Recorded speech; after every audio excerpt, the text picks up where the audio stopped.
Amazing. All right, now we're going to head over here, and we have Albert. We'll go ahead and let you get all wet. Why don't you go around the side there? You Albert? meant wetter? And actually, wetter, right? Wetter. Wetter. Wetter. Wetter is better. Now we have this. Obviously in the kiddie pool because we're trying not to flood out the set. But we have this hooked to a hose line. Now most shops wouldn't use a garden hose like this. They would use a smaller poly line fitted with a quick connect. Right. Exactly. Which would give you enough water flow, correct? Correct. Okay. And this is a flex tool that we're using. Which tool is this? the big one. The big one. Okay. This is the big milling machine. Yeah. All right. Okay. And what's different about these than a router? For one, it's got balls. A lot of A them. lot of balls. A lot of balls on the bottom, and those are designed to roll around on the countertop and not scratch it. And the spindle on this, now this spindle's a little bit different, we found out, than on most of the stone tools. And if we look at this one, this doesn't have the adapter in it. Can you unhook me there?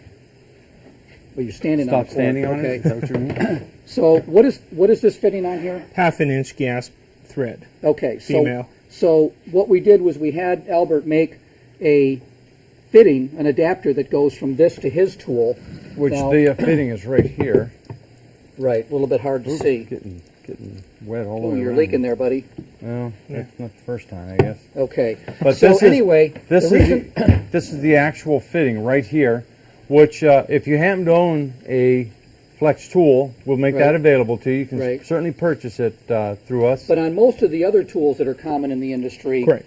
you don't need the adapter. It No, just fits right correct. in. It's a very standard thing. I mean, most of them will have this M10 thread, and this spindle side over here. Keep your hand out. Yeah, I'm sorry. This is going to be a 550 thousandths of depth over here, Okay. and this size over here, the diameter is 875 thousandths of an inch. All right. So that's standard on all the portable routers. All right. Now this is a position 1 cutter. Correct. What is this called? A wheel?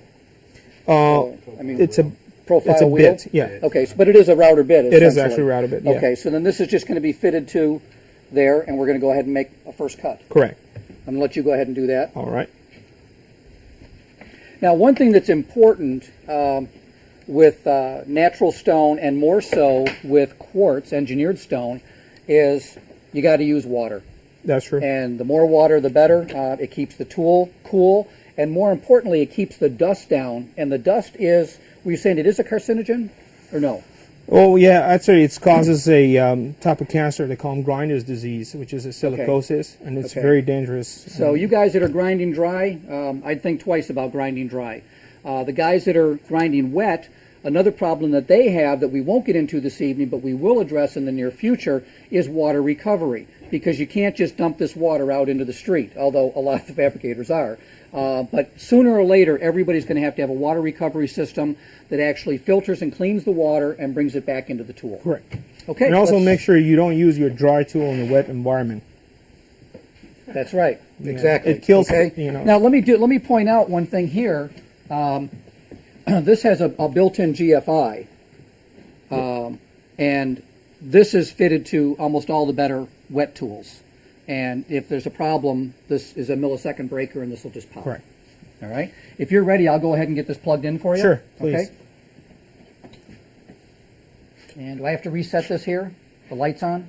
No, Yeah, the that- light comes on. Light comes on. That means Okay. that the light Light's is on. good. We're good to go. We're good to go. And we're going to be making a lot of noises. Now this so- has this particular tool has 2 separate feed points for the water. One is through the stem itself, Right. and then the other is a little fan.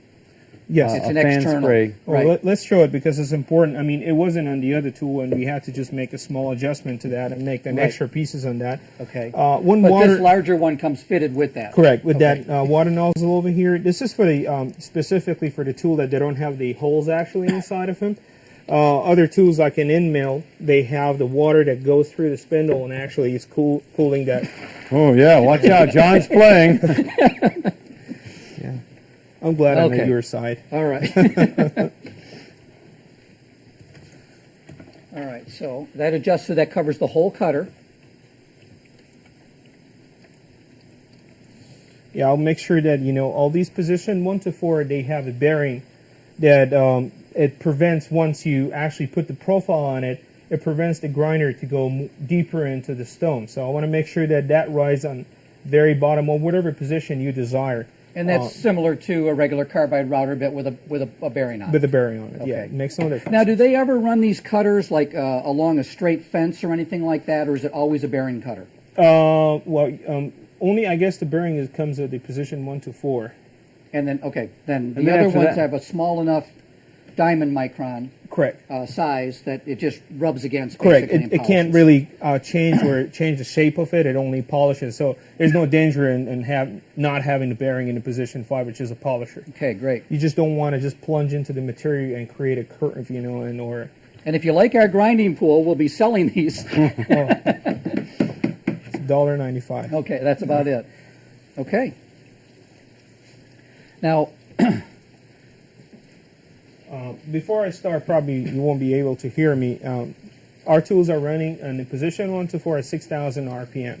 okay, And we prefer the polishing to be running at the 3,000 RPM. That's most of these portable router ones I've seen are even the dual speed or multiple speed. They have 3,000 and 6,000, so we design it so everybody can use it. Even this tool has an adjustable between 2,000 to 6,000. Even that small one has that, so nobody will have issue at least using our tools on the machine. Okay, great. So, ready? Yep, we're Okay, ready. let's see All what right. you can do. Have at it.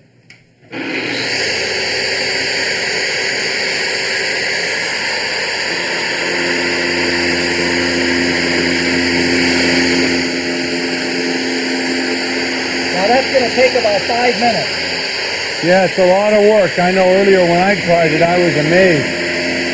Well, it's, when you look at solid surface versus quartz or natural stone, it's here, let's step over here so we can hear a little bit better. When you talk about the differences in fabrication between solid surface and quartz, it's an easy transformation.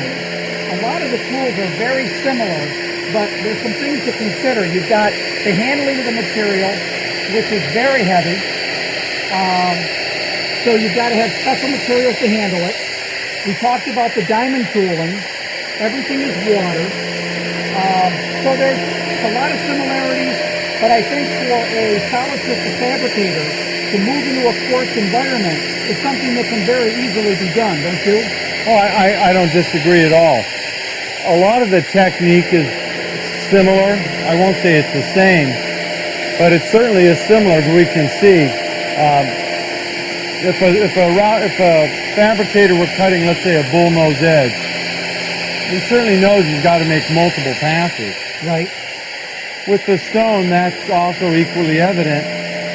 But instead of making 2 or 3 passes, you literally may have to make, 20 to 30 to have the same effect.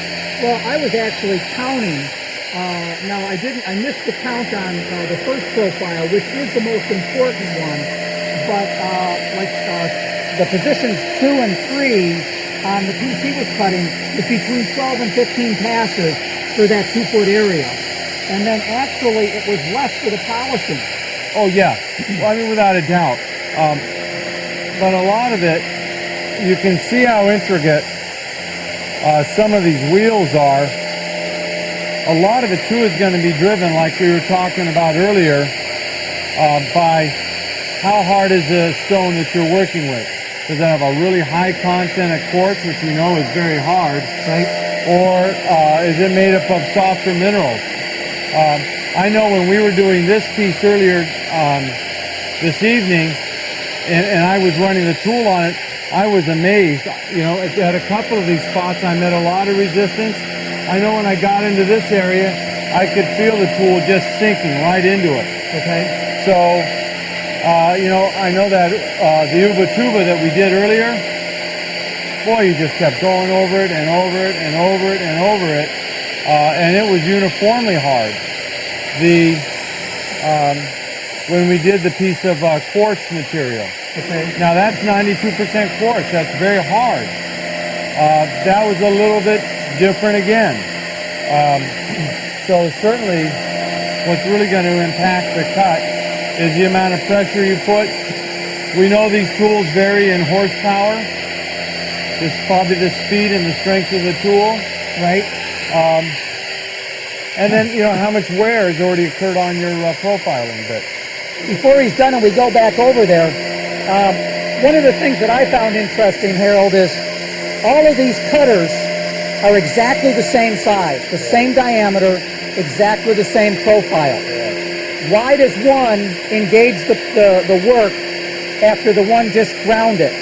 What makes them different from a set of cutters where they're all different? Well, essentially what happens is the bearing size changes, so that way as you're grinding, it essentially accommodates the actual tool when it's going from one position to the other. So the bearing is in between the work here. Correct. All right. Now, with these, these would have the same bearing on them. This is for a 3cm product. Correct.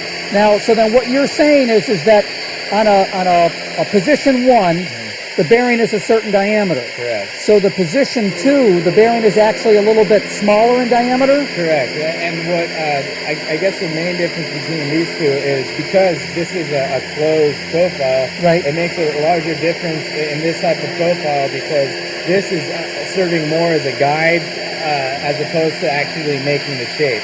Okay, I gotcha. All right. Very interesting. I was I was intrigued because Albert was saying that a lot of the cutters that are on the market, they've actually made the cutters in different diameters. Right. So that makes the stages, which it makes the cutter expensive. Right. For one, because you have to have 7 different bodies. Correct. Where with this you have 1 body and 3 different bearings, right, and then the polishing cutters do the rest. Correct. Let's take a walk back over and see where he's at now with this. And if he's not actually done, we're going to stop him because that's getting annoying. I think those the bearings they differ by what, about 2,000ths of an inch. Yeah, it's very.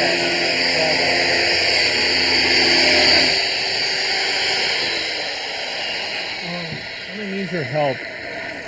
Could you make sure that you hold the stone so it doesn't move? Well, actually, we're going to stop. Really? Yeah. How far are you? Maybe 3 minutes. 3 more minutes? Yeah. Okay. Well, I guess we can give you 3 minutes. Really? Can you? Yeah. Because I think it's running away from me. Okay. It's sliding. I got it. Go ahead.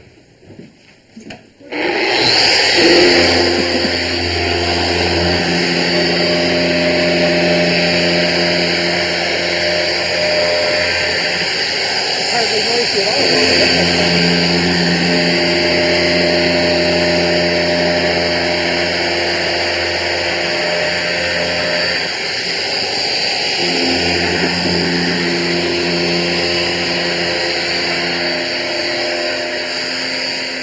Well, I'm tired of getting wet, so I'll back over here. As you can see, especially if you're looking at getting into this, one of the biggest differences to me that became really apparent is the amount of time it takes to apply an edge on stone. I can see why you'd want a CNC to do this work. I can see why stone is so expensive. Yeah, I know all the years I've done solid surface, I would be jumping up and down if my guys were taking this long to cut a profile. Oh, yeah. Yeah, no doubt about it. But this is only the first of, although... This is the hardest one, though. I'll say this too, and this is important also. As slow and as difficult as it is to go ahead and get the initial profile on, they will finish what is really a very ornate and difficult edge profile in a fraction of the time that it would have taken me to sand it out with my sanders. Right. So it may be a bit of a trade-off. It might be an interesting time study. Well, I would think so. And another thing, too, is that this could have been cut down with a chamfer bit first. Correct. Which would have taken a lot of the time away from it. Very correct. And would have reduced the whole working time. But actually, I know you didn't want to listen to grinding for 5 minutes, but really what we wanted to show you is start to finish how long it actually takes to get this first profile.